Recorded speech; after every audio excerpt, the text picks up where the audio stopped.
Okay, got a proportions write-up for a hypothesis test. So several laptop computers at North High School have defective battery.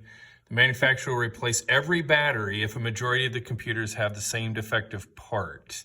So they send a tech out and he randomly checks 40 laptops and 26 of them have defective batteries. So over 50%, but is it enough that we have evidence, convincing evidence that it's more than 50%? And also remember, when they talk about majority, the cutoff is 50%. So our null is going to be that P is equal to 0.5.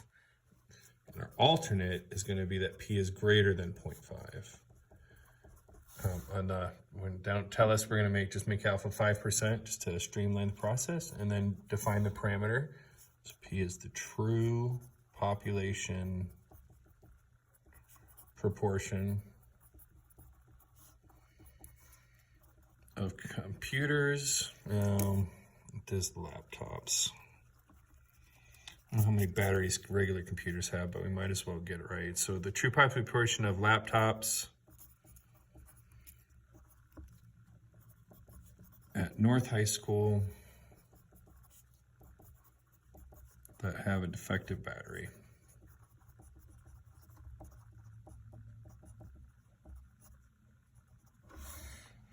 All right, so there's our first step, all right? And then this is a one sample t-test, no, z-test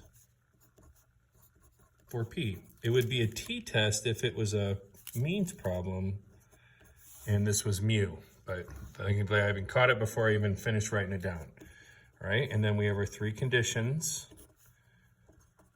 the random, the 10% rule, and large counts.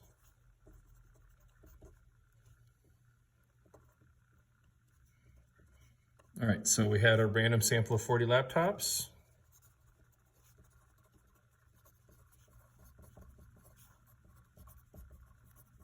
The 10% rule, we're gonna say that we assume, they don't tell us, but I don't think we're gonna have a problem with this. We're gonna assume that they're at least 400 laptops at North High School.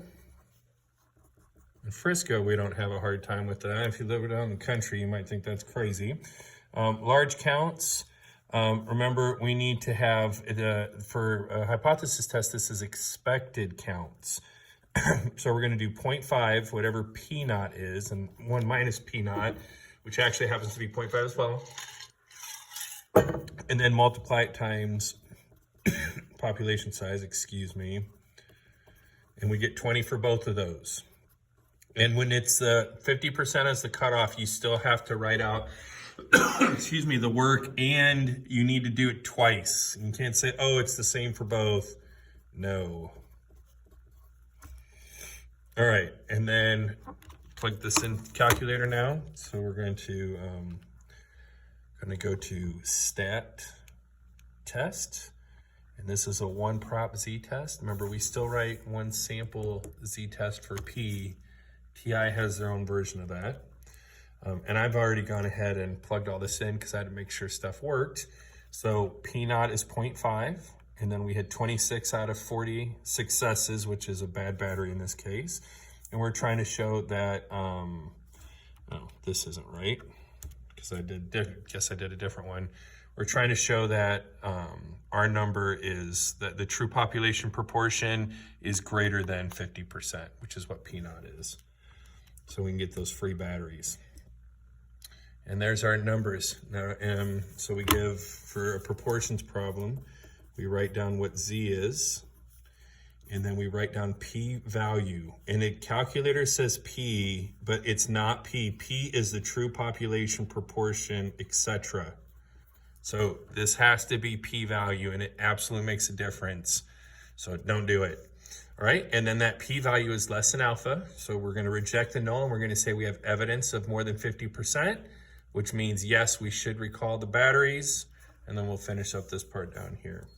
So we're gonna say since the P value of 0.0289 is less than alpha 0.05, we reject the null hypothesis.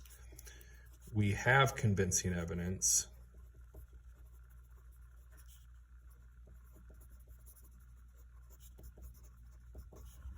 that more, you know what, I'm going to say a majority, because that's what they said, that a majority of the laptops at North High School have a defective battery. Yeah, I'll say batteries. And then we should recall the laptops. And put new batteries in all of them. Because that's the cost of the junky material here. All right, the next thing is to interpret the p-value and describe a type 1 and type 2 error. All right, interpreting the p-value is saying if the null is true, if we'll say half the batteries, if half the batteries are faulty, the probability that we got our sample, and it would be on this one, or one with more defective batteries, because we had over half, right? We were expecting 20, we got 26, so that's more. But instead of worrying about more or less here, because it would matter if you said more or less, we're just gonna say, or one that is more extreme. I really think that's a good catch-all. I don't think they can argue with that wording.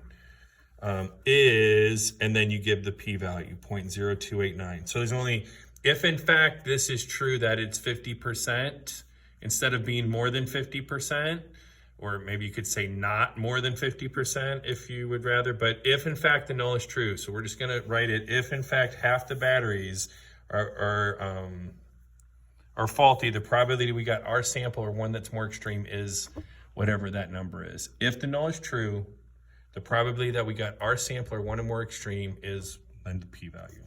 All right, that should be over-explaining that enough. Describe a type 1 and a type 2 error.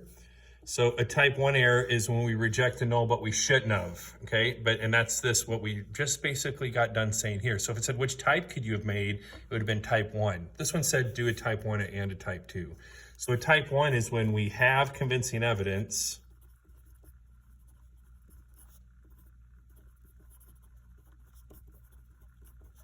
that more than, well, again, I'm going to say majority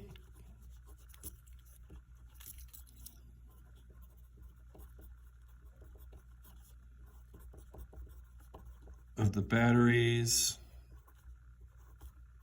are faulty when in fact, I like having that when in fact on these. So we have evidence that it's this when in fact it's not that. It's not a majority.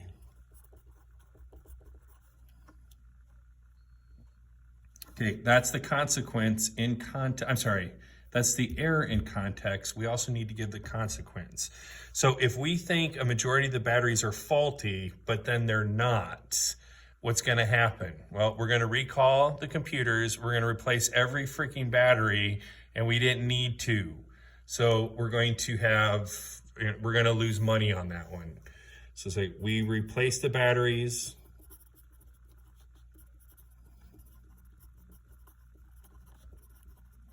when we didn't need to. Costing money. Probably costing a lot of money for if you replace the battery of every single laptop at a large school. That's maybe literally hundreds and hundreds of dollars, maybe thousands of dollars. That'd be a big loss to their profits. But they wouldn't lose their customer for life, so that's something. As a matter of fact, they got a bunch of broken batteries anyway, so it'd be nice to fix those, but they certainly don't need to replace all of them. Boy, and this replace looks really bad. I'm gonna go ahead and, it's messier, but you can actually see the letters in there. So type 2 is the opposite. So this one is we had evidence that a majority, when in fact it was not a majority. So this one is going to say we have evidence, or convincing evidence,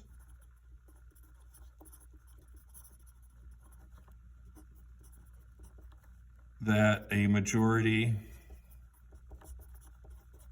of the batteries are not defective when in fact they are. This causes us to lose customers forever.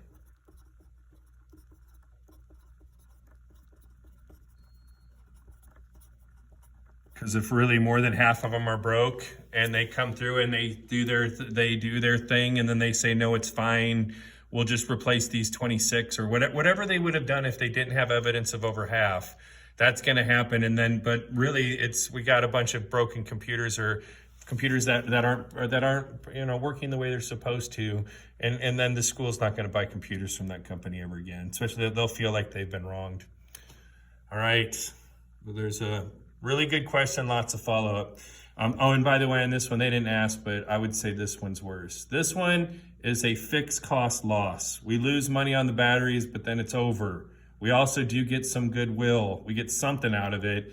This is just going to be, yes, you saved maybe your couple $1,000s, but then the next time that computer contract comes up for, tens or hundreds of thousands of dollars, they're going to move to another company or something like that. However you want to word that. But if they talk about which one's worse, if it's not life over money, you just kind of need to pick something and then run with it. Hope that helps.